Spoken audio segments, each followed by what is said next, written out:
Faz um tempo atrás, a gente às vezes vai esquecendo em termos de anos, né, as coisas, mas bota aí uns 5 anos atrás, eu pensei em criar um mestrado profissional. Aí fui numa universidade, tinha pessoas que eu conhecia, me convidavam para, às vezes, dar aula e tal. Eu falei, cara, vamos criar um mestrado profissional? Vamos. Pô, do caramba, mestrado profissional, para o pessoal entender o futuro, para poder pensar esse novo cenário, novo mundo, né? Não me lembro exatamente qual era o tema, mas a ideia era trazer várias startups de sucesso, pessoas que tinham, inclusive, inovado dentro das organizações tradicionais, e trazer. Aí pensei no Maurício Vargas, né, do Reclame Aqui, que infelizmente faleceu aí na pandemia, o Aloy Jupiara, que também infelizmente faleceu na pandemia, foi uma pessoa importante no Globo, que criou toda a parte de comentários, chamei ele para. Ou tanto o Maurício, né? O Maurício fez palestra para mim na prefeitura, quando eu estava formando lá o pessoal. O, o Aloy fez palestra lá no curso da COP, quando eu estava dando aula.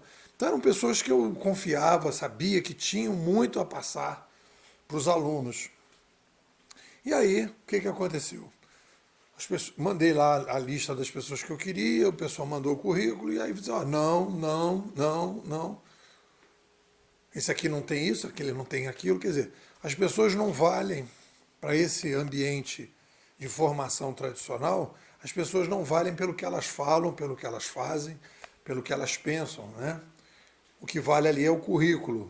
No mundo em que a gente está vivendo hoje, você não vai poder criar um mestrado profissional porque as pessoas que estão fazendo coisas interessantes não podem ir para lá. E aí eu falei, cara, não vou criar esse mestrado profissional. Que para criar um mestrado profissional, para chamar gente que não está no mercado profissional, é melhor não criar mestrado nenhum. Não vou criar uma ilusão, não vou enrolar os alunos. E não fiz. E acabei vindo aqui criar, né, a Bimodais, que batendo em porta aqui, batendo em porta ali, eu cheguei à conclusão que a única forma que eu poderia realmente exercer de maneira livre aquilo que eu acredito para ajudar as pessoas é um ambiente externo, do jeito que eu criei, faço o que eu quero, convido quem eu quero, e aí as coisas caminharam. E isso, essa historinha, ela marca um pouco, né? Ela marca um pouco a vida que a gente está passando hoje, o cenário que a gente está passando hoje. Nesse artigo de hoje, já influenciado, né, pela leitura do Thomas Kuhn, que eu estou relendo, né, agora com essa prática de a cada ano reler os clássicos que são os autores estruturantes da minha forma de pensar. Vamos reler. E foi muito legal, né? O Thomas Kuhn ele faz uma análise sobre a inovação na ciência. Como na ciência as coisas acontecem, como é que se inova na ciência. E tudo que você falar, como se inova no agronegócio, como se inova em na medicina, qualquer área. Você está falando de ser humano. Tem ali algumas particularidades, mas tem a estrutura, tem o geral, que você está falando de ser humano. E aí eu, pensando lá no que o Thomas Kuhn diz, né, ele fala uma coisa que é interessante, que é, as pessoas não têm consciência dos paradigmas. Paradigma é uma estrutura filosófica que todo mundo trabalha em cima. A gente tem falado sobre isso. É uma tampa de quebra-cabeça. Então, eu fiz nesse artigo uma separação entre dois paradigmas. Os paradigmas operacionais e os paradigmas teórico-operacionais. Então, o paradigma operacional é assim, cara, olha só. Olha aí o TaxiBit. Os caras criaram um aplicativo para pegar táxi, para pegar carro, sem precisar ficar na rua balançando a mãozinha via um aplicativo. Pô, isso é um negócio bacana. Vamos criar também? E aí daí vem o 99, daí vem o Uber, né? O primeiro aplicativo que eu me lembro foi o TaxiBit. E aí, a partir daí, vieram vários. As pessoas olharam e falaram, isso aí é legal. Aí começam a pensar, pô, isso aqui é legal. Então, na sociedade, diferente do que eu li no Thomas Kuhn, quando a gente fala de ciências não sociais, você tem o laboratório, é uma área separada. Na sociedade, nas ciências sociais, o laboratório é a própria sociedade. Ah, vamos criar a república no lugar da monarquia absolutista? Vamos ver como é que é. Aí você cria, vai para um lugar, vai para o outro, todo mundo vê como é que funciona e as pessoas vão aderindo. Então, o teste de laboratório, as hipóteses são colocadas na sociedade. Pô, vamos criar uma empresa, né, para pegar, para fazer mobilidade diferente, vamos criar uma empresa para evitar engarrafamento, tipo Waze. Como é que faz? Vamos pensar isso, e aí as coisas vão, e as pessoas vão imitando. Então, essa imitação, né, aquilo está funcionando, vamos imitar, vamos imitar, vamos imitar, é característica do paradigma operacional. Porque a pessoa pega aquilo, olha e copia. Mas ela entende o que está acontecendo?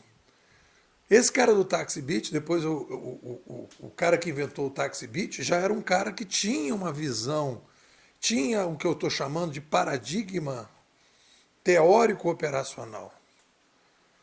E o que eu acho que está fazendo muita falta para que a gente possa aumentar o índice de startups saudáveis, disruptivas, de longo prazo, é o que eu estou chamando nesse artigo de paradigma teórico operacional.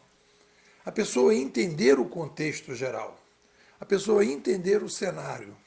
Porque até o momento, a forma que a gente pensava, e eu coloquei isso no artigo, né, como a história se desenvolve, não tinha mídia, não tinha tecnologia. Todos os pensadores aí das ciências sociais, os pensadores da administração, não vão falar de como o modelo administrativo, de como a administração é influenciada pelas mídias. Eles são pré-revolução midiática. Eles viveram entre revoluções midiáticas. Pega aí toda a história, né, todos os pensadores administrativos, esses caras viveram entre duas revoluções de mídia, a prensa e o digital. E antes deles não tinha ciência administrativa. Então as pessoas estão tendo uma carência dessa formação. Então o que a gente precisa é aumentar. Qual é o pulo do gato para se criar startups saudáveis? É você aumentar a taxa, né, desse paradigma teórico operacional. Tornar consciente, entender os porquês, que a partir daí você tem possibilidade de construir startups que podem projetar um futuro mais de longo prazo, entendendo as coisas de maneira diferente. É um pouco por aí. O que vocês dizem? Pessoal, Bimodais, futurismo para empreendedores. O que é a nossa escola? É uma startup conceitual, e o nosso foco principal é a formação, né, de formadores para o empreendedorismo. Óbvio que o empreendedor se beneficia, mas existe a necessidade da gente dar uma guinada no empreendedorismo brasileiro. O empreendedorismo brasileiro ele é desteorizado. A gente não entende o que é uma revolução de mídia, a gente não entende que uma revolução de mídia vem de um aumento populacional. E a gente não entende que, quando a gente aumenta a população e faz uma revolução de mídia, a gente inicia um novo modelo de comando e controle. E esse novo modelo de comando e controle abre espaço para novas organizações que vão promover a descentralização, a reintermediação. Antigos intermediadores vão perder espaço para novos intermediadores. Então, o que acontece? O empreendedor brasileiro não tem nas mãos uma teoria consistente da mudança.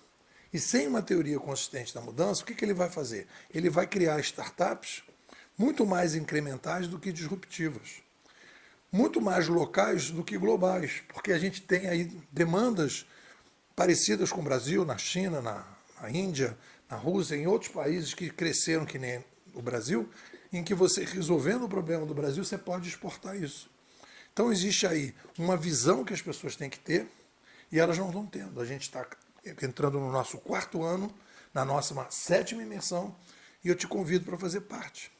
Me manda um zap, 21 99 608 6422. Vou repetir, 21 99 608 6422. Nepô, quero sair de Matrix, quero ser bimodal.